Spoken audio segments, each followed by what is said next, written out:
నమస్తే friends, welcome to my channel. మరో వీడియోతో మీ ముందుకొచ్చేసింది మీ చేతుమమ్మ. కలిపిన కాడికి మాజాలు గాని ఏం చేస్తున్నావో ముందైతే చెప్పు అని అంటారా? లేట్ లేకుండా మీకోసం అయితే చెప్పేస్తాను. జ్యూసీ జ్యూసీ ఎగ్ బజ్జీ అయితే చేస్తున్నాను.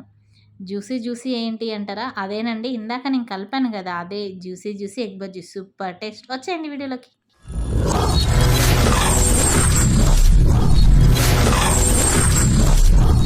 ముందైతే ఎగ్ బజ్జీ కోసమని ఒక కప్పు శనగపిండి తీసుకుంటున్నానండి.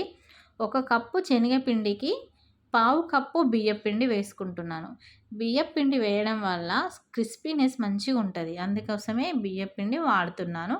ఒకవేళ నచ్చని వాళ్ళు బియ్యపిండిని స్కిప్ చేయొచ్చు, కానీ బియ్యపిండి వేస్తేనే చాలా టేస్ట్ ఉంటుంది. అంటే క్రిస్పీగా వస్తుంది, పిల్లలు కూడా ఇష్టంగా తింటారు. ఇక ఈ పిండినైతే మనం ఒకసారి కలిపేద్దాం. ఇలా మంచిగా ఒకసారి కలిపిన తర్వాత ఇందులో ఇప్పుడు కలిపి పెట్టుకున్న పిండిలో ఒక చెంచాన్నర కారం అయితే వేస్తున్నాను. నేనైతే స్పైసీగానే తింటాను.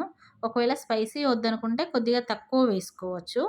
అలాగే తగినంత ఉప్పు, కొద్దిగా జీలకర్ర, కొద్దిగా వామ, చిటికెడు వంట సోడా, ఇవన్నీ వేసుకొని మళ్ళీ ఒకసారి మనం కలుపుకుందాం. కలుపుకున్న పిండిలో కొద్దిగా నీళ్లు వేసుకుంటూ మనం ఇలా శనగపిండి మిశ్రమాన్ని అయితే రెడీ చేసుకోవాలి. ఉండలు లేకుండా కలుపుకోవాలి.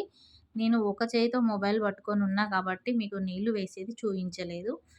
ముందుగానే 4 కోడిగుడ్లు ఉడకబెట్టి వాటి పొట్టు తీసైతే పక్కన పెట్టుకున్నాను. ఇప్పుడు మనం కలిపి పెట్టుకున్న శనగపిండిలో కోడిగుడ్డు వేసి ముందుగానే స్టవ్ ఆన్ చేసేసి ఆయిల్ వేసైతే ఆయిల్ వేడి చేసేసానండి.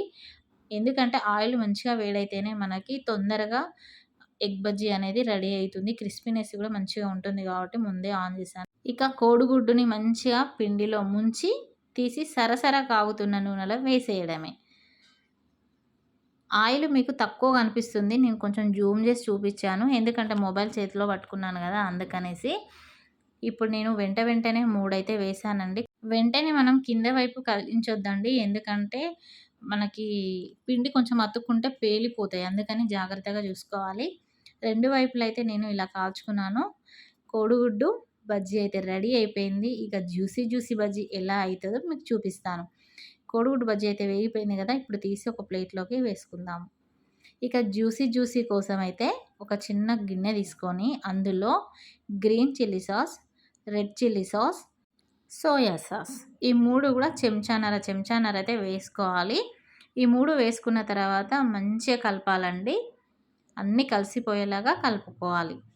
ఇలా కలిపిన తర్వాత దీన్ని పక్కన పెట్టుకొని ఇందాక మనం ఫ్రై చేసుకున్న ఎగ్ బజ్జీని తీసి ఇలా 4 ముక్కలుగా కట్ చేసి, చాకు షార్ప్గా లేదు అందుకే కొంచెం కష్టమైంది. ఇప్పుడు కట్ చేసుకున్న ఎగ్ బజ్జీలో ఇందాక మనం కలిపి పెట్టుకున్న జ్యూసీని మధ్యలోకి వేసుకొని పైనుంచి కొద్దిగా ఉల్లిపాయ ముక్కలు, అలాగే కొద్దిగా కొత్తిమీర, వీలుంటే చాట్ మసాలా, ఇవి 3 వేసుకొని తింటే వావ్, వేడి జ్యూసీ ఎగ్ బజ్జీ అయితే రెడీ అయిందండి. సూపర్ టేస్ట్ అండి, నిజంగా తింటుంటే జ్యూసీగా, స్పైసీగా, క్రిస్పీగా సూపర్ టేస్ట్ ఉంటుందండి.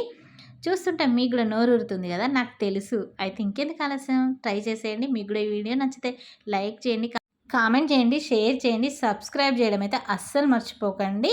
తొందరలో మన ఛానల్ అయితే 5K అయిపోవాలి. Thank you for watching.